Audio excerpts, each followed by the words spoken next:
इस वीडियो में हम लोग डीटीओज देखने वाले हैं। तो डीटीओज क्या होता है?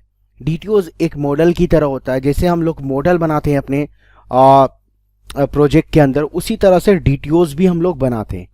तो डीटीओज जो होता है ये एक स्पेसिफिक चीज होता है। अपडेट के लिए अलग बनाते हैं, डिलीट के लिए अलग बनाते हैं, यानी कि एक सेट ऑफ वर्क्स के लिए बनाते हैं।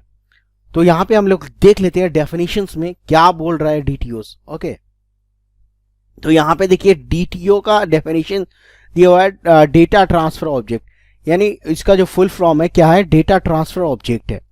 Use to transfer data between different layers.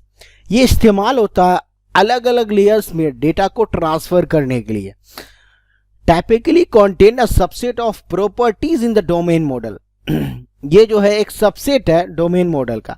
अब डोमेन मॉडल से आप यहाँ पे कंफ्यूज ना हो जाएं, यहाँ पे डोमेन मॉडल का मतलब है मॉडल ही। ओके, तो यहाँ पे जो हम प्रोजेक्ट बना रहे हैं वहां पे हम डोमेन फोल्डर, डोमेन मॉडल के नेम से फोल्डर बनाया है, इसलिए यहाँ पे हमने इसको डोमेन मॉडल बताया है। For example transferring data over a network. अब यहाँ पे एक एग्जाम्पल से देखेंगे कि हम लोग कैसे डेटा को ट्रांसफर करते हैं किसी नेटवर्क पे। तो आते हम अपने पेंट पे और यहाँ पे हम अंडरस्टैंड करते हैं। तो उसके लिए क्या है, यहाँ पे देखिए हम बनाते हैं पहले एपीआई, फिर क्या करेंगे यहाँ पे हमें क्या करना है, ये डीटीओस रहेगा हमारा। ओके, फिर ये हमारा नेक्स्ट, ये हमारा मॉडल रहेगा। ओके, और फिर ये क्लाइंट होगा। ओके, और फिर यहाँ पे हम ये डेटाबेस यूज करेंगे। ओके, तो फिर स्टार्ट करते हैं हम समझना।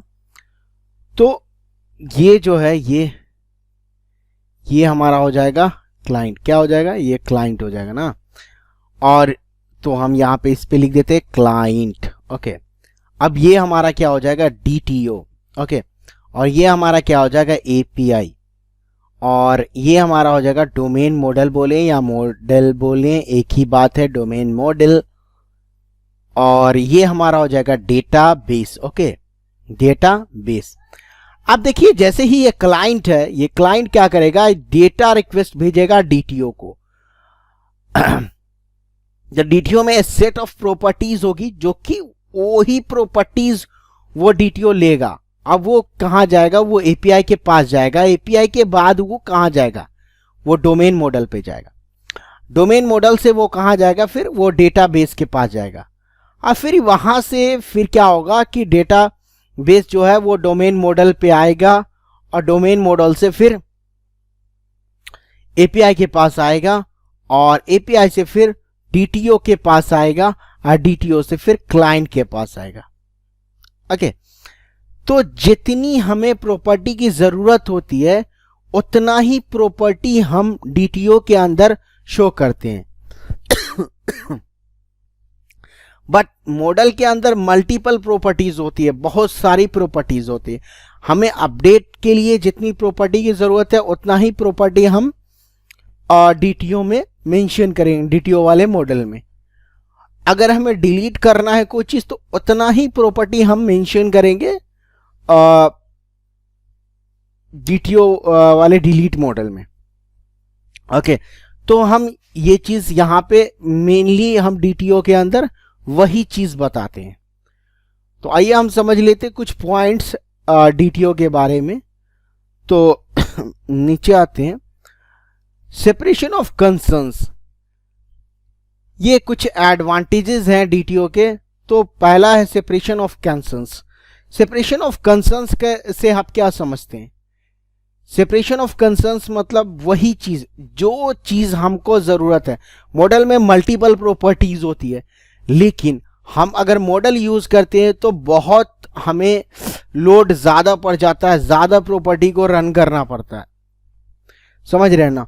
तो अब हमें क्या करना है? डेटा को अपडेट करना है या डिलीट करना है या गेट करना है। तो उसके लिए क्या होगा? एक हम मॉडल बनाएंगे जो हम क्या करेंगे कि उतना ही चीज हम करना चाहते हैं, तो वो एक अलग मॉडल डीटीओ के अंदर हम वेरीफाई करेंगे यानी बनाएंगे, और उससे हम क्या करेंगे, डेटा को गेट करेंगे या अपडेट करेंगे या इंसर्ट करेंगे, जो करना है करेंगे। तो वो चीज़ हम करते हैं। तो इससे क्या होता है, इससे हमारा क्या होता है, इससे परफॉर्मेंस जो है हमारे सॉफ्टवेयर का बढ़ जाता है। यानी कि हमको एक ही काम करना है ना, एक स्पेसिफिक काम करना है, स्पेसिफिक काम करना है तो वो उसका परफॉर्मेंस बढ़ जाएगा। फिर सिक्योरिटी पर्पज से भी ये सही होता है, यानी कि सारा मॉडल का डेटा तो शो होगा नहीं, आप दिखेगा नहीं, आप स्पेसिफिक काम ही वहां पे दिखेगा। वर्जनिंग, वर्जनिंग से आप क्या समझे यहाँ पे, वर्जनिंग का मतलब कि आप कोई भी सॉफ्टवेयर है उसमें जो वर्जन चेंज हो रहा है, अब वर्जन चेंज हो रहा है तो उस मॉडल के अंदर जो भी चेंजेस होगा तो हम यहाँ पे चेंजेस कर सकते हैं, हमें मॉडल में चेंजेस करने का जरूरत नहीं है। समझ रहे हैं ना? ओके।